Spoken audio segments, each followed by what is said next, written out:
Сергей Иванович.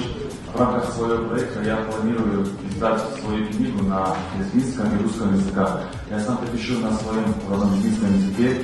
Буквально недавно из Беларуси нашел хороший поэт-переводчик Анатолий Шапутин, и он начал перевести мои стихи на русский язык. И я бы хотел одно свое стихотворение прочитать на русском языке. Называется оно «Наставление мамы».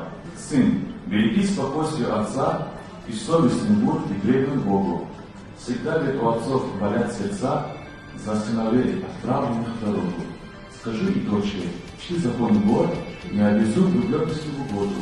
Вот что случится матери позор, а значит и всему большому роду. А кто в чужую влюбится жену, пусть не сочтет такое за геройство. Я их обоих тотчас прокляну, беречь свой дом от важных пользы свойства. Но если вдруг замечен будешь ты в том, что тайком хотел чьи соседа, не переноси жены своей беды, все это ложь, а не победа. Сын, подвиги отцов своих воспой, быть благодарным вовсе не обуза, и не пытайся, сын мой дорогой, нести в одной ладони два арбуза.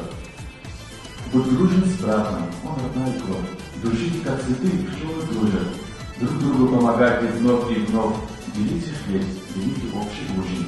Идя по жизни, светом не стыдись, родителей цени, будь верен Богу, а тем, что я сказал, поделись с детьми своими и еще в дорогу. Спасибо вам.